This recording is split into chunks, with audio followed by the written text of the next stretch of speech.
नमस्ते साथीहरू, आज मैले चाहिँ यो खसीको सुकुटीको रेसिपी लिएर आएको छु। यो चाहिँ दसैँको टाइममा बनाएको सुकुटीलाई चाहिँ आज मैले तपाईँहरूको सामु सुकुटी र चिउराको रेसिपी लिएर आएको छु। कृपया हेरेर प्रतिक्रिया दिन चाहिँ नभुल्नुहोला। साथीहरू हेर्नुहोस् त, यो मलाई गिफ्टमा यसपालि यो दसैँमा चाहिँ पहाडबाट यो खसीको सुकुटी आएको छ हैन।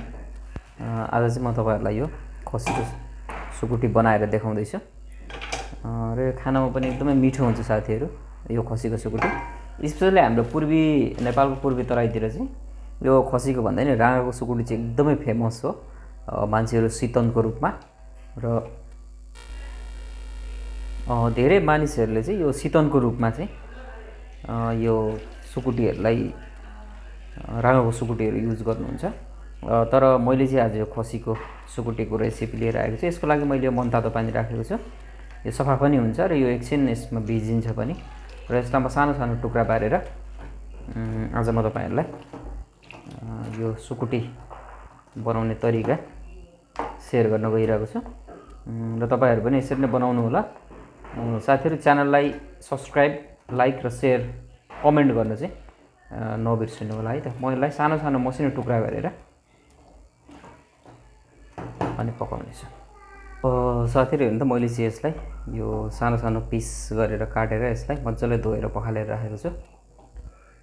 यसलाई सानो सानो टुक्रा गरेर राख्नुपर्ने हुन्छ। कराई तातेको छ, मैले यहाँ तोरीको तेल राखिदिएको छु। तेल तात्दैछ, मैले यहाँ थोरै यो जिरा फुराइदिएको छु। आगो अलिक कम गरिदिनु होला। जुन यो सुकुटी छ नि साथीहरु, अब यसलाई चाहिँ सिधै यो तेलमा राख्नु।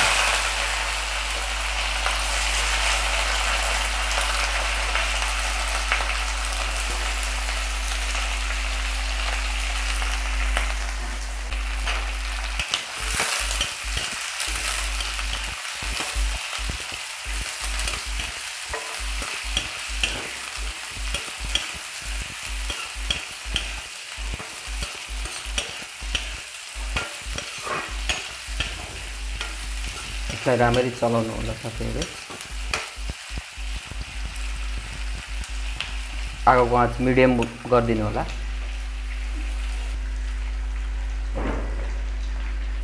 साथीहरु, मैले यसमा आधा चम्चा बेसार राखिदिएको छु र यसै गरी नुन पनि करिब स्वाद अनुसार लगभग आधा चम्चा भन्दा अलिक बेसी 1 चम्चा जति राखिदिएको छु।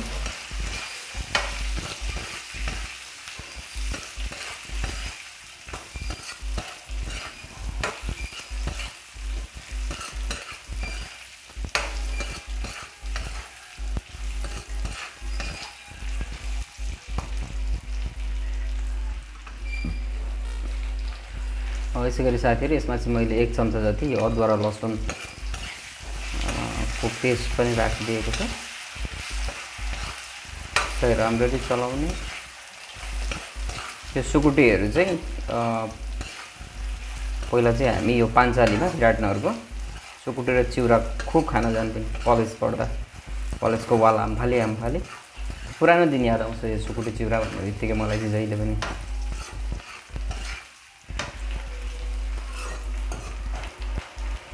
र अहिले पनि कहिलेकाहीँ पाञ्चालीको मालदिदीको भट्टीमा चाहिँ छट्ट गएर म सुकुटी चिउरा खाएर आउँछु साथीहरु, पुरानो तिर्सना मेट्नको लागि। लसुन अदुवा खरिँदैछ साथीहरु हैन। र यसमा चाहिँ मैले यो जिरा र धनियाको पेस्ट पनि राखिदिएको छु साथीहरु। मेरो च्यानललाई अहिलेसम्म पनि सब्स्क्राइब गर्नुभएको छैन भने चाहिँ साथीहरु कृपया सब्स्क्राइब गर्न चाहिँ नभुल्नु होला र लाइक, शेयर र कमेन्ट पनि गर्नु होला साथीहरु। पहिला चाहिँ हामी यो सुकुटीमा लौका मिसेर प्रेसर कुकरमा सिटी लाएर यसको रस बनाएर यस्तो खान्थ्यौं कलेज पढ्दा। यसै गरी साथीहरु, करिब मैले यो 2टा जति अकबरे खोर्सानी पुरानो कलेजको दिनमा चाहिँ साथीहरु हामीलाई 30 रुपैयाँमा 1 प्लेट सुकुटी आउँथ्यो, राँगाको सुकुटी। अनि त्यो 1 प्लेट काँचै सुकुटी किन्यो अनि रुममा लगेर त्यसलाई मज्जाले कुकरमा पकाएर लौकामा हालेर हामी 8-10 जनाले खान्थ्यौं के। सुकुटीको टुक्रा चाहिँ 2-3 टुक्रा मात्रै भागमा पर्थ्यो। बाँकी त्यसैको झोलसँग लौकासँग 2 थाल भात खाएको याद अहिले पनि आउँछ मलाई। साह्रै मिठो हुन्छ साथीहरू त्यो लौका र सुकुटी। त्यसै गरी साथीहरू मैले यो प्याज मिडियम साइजको 2टा प्याज राखिदिएको छु। यसलाई मसिनो टुक्रा गरेर राख्नु होला।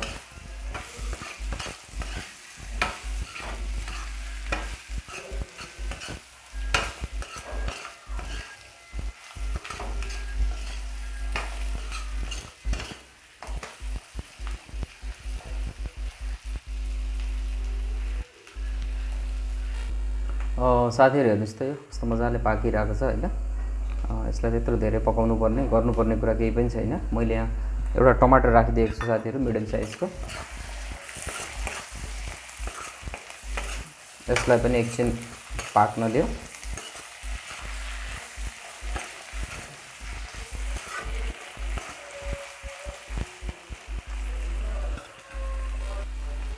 यो चाहिँ बिस्तारै बिस्तारै पाक्दै गर्छ होइन साथीहरू। म चाहिँ अब चिउरालाई चाहिँ साध्नतिर लाग्छु।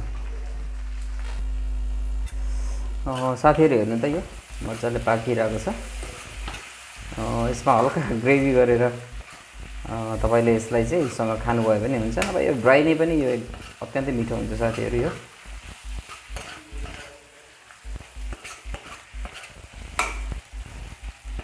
मलाई चाहिँ यो इलामबाट कोसेली पठाइदिनु भएको थियो, धेरै धेरै धन्यवाद दिन चाहन्छु म उहाँलाई चाहिँ यो सुकुटीको लागि। साथीहरू मैले चाहिँ यसमा कलरको लागि हल्का यो आधा चम्चा जति काश्मिरी लाल मिर्च राखिदिएको छु। ल यस्तो साथीहरू एकदमै लजिज देखिरहेको छ। यो चाहिँ हेर्दै खाउँ खाउँ लाग्ने। ल हेर्नु त साथीहरू फाइनल्ली यो चाहिँ यो खसीको सुकुटी रेडी भइसकेको छ पाकेर। मलाई चाहिँ एकदमै हतार भइसक्यो कतिखेर खाउँ जस्तो। साथीहरू तपाईँले मेरो च्यानललाई सब्सक्राइब गर्नुभएको छैन सब्सक्राइब गरिदिनु होला र लाइक सेयर र कमेन्ट गर्न पनि नभुल्नु होला साथीहरू। मैले यो चिउरा पनि रेडी गरिसकेको छु साथीहरू। चिउरा ल यस्तो साथीहरू यो कस्तो राम्रो बनेको छ सुकुटी। चट्टै यहाँ साइडमा सुकुटी राख्ने। मेरो च्यानललाई लाइक सेयर र सब्सक्राइब गर्न चाहिँ नभुल्नु होला साथीहरू। तपाईँहरूको लागि यस्तैमा नयाँ नयाँ रेसिपीहरू लिएर आउने नै छु। अब साथीहरू यो रौसी खाना त छोडिहाल्यो होइन, त्यही भएर हल्का यसको साथमा यो कोल्ड ड्रिङ्क्स र सुकुटी चिउरा। अर्को भिडियोसम्मको लागि मलाई बिदा दिनुहोस्। हवस् त, धन्यवाद, नमस्ते।